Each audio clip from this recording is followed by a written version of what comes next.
This is the real Mike Wilson here from NY Sci-Fi and Fantasy in partnership with the Bit and Apple today. I'm here with Playnyc. Could you introduce yourself and tell us a little bit about your game? Sure. I'm Lee Woland. I'm the art director at Sector K Games. We're making Playnyc, a indie sci-fi fighting game. There's two other developers on the project, Will and Paul. They're not here today. They're in San Francisco, so I'm representing us here in New York City. Awesome, awesome. So tell me a little bit about the game. Why did you make it in the first place? Like, why is this game a thing? Well, the three of us, we are competitive fighting game players, and we really wanted to make a competitive fighting game, and I also had this sort of idea or characters floating around for a while, and I thought it would be the perfect place for them to have them inside a fighting game. Awesome, that's pretty cool. So I am really interested in the fighting game community. I'm a huge fan of Sonic Fox because I don't know if he can even lose. I watch Maximilian Dude on YouTube all the time, stuff like that. So with that said, how long have you guys been playing competitively? I started around playing in the scene or whatever, probably around Marvel 2. Before that, just, with friends behind closed doors. 4 was definitely my, I want to take this more seriously, start going to events type game. And then went through the 4 lifespan and then immediately started working on this game.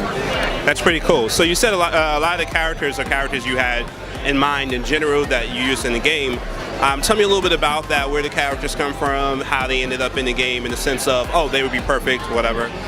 I'm just a really big fan of 80s, 90s sci-fi and really graphic art style. I just wanted to make sort of a semi-satirical universe where all of the best tropes could live together and meet each other, and you can't really force that unless it's not going to take itself seriously. Otherwise, how do you make a better version of those amazing references? It has to be sort of the silly version. Yeah. No, I like the game a lot. I use, what's the character's name I was using? The black girl with the...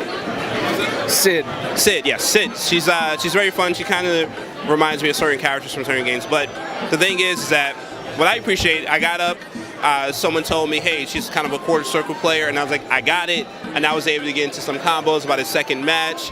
Is that a goal for you, to make sure the game is easy to pick up? Not necessarily easy to win with, I'm not saying easy combos or anything of the sort, but all right, you know how to play with the character, you can go into it, and then boom, you're already playing and you're already loving it?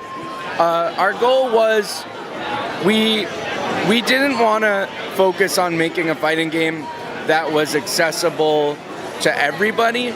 We wanted it to be a type of fighting game where if you liked fighting games or are familiar, you just immediately could jump in and know what you were doing. It's not the type of fighting game with a mile-long move list of combinations.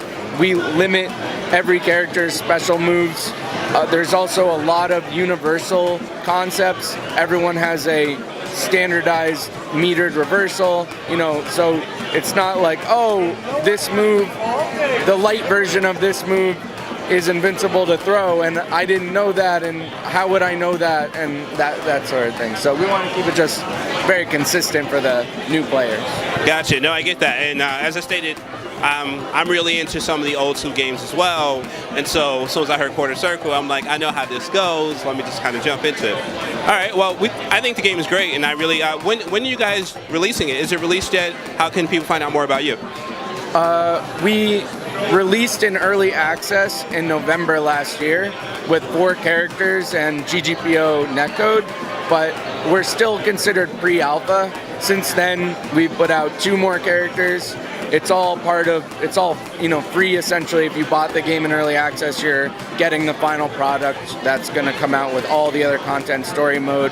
So right now we just put out a new character for Evo, so there's 6 characters online and a pretty elaborate training mode. You can turn on all the hitboxes, see all the frame data, record and do state saving. So. All right, sounds great. Appreciate it, man.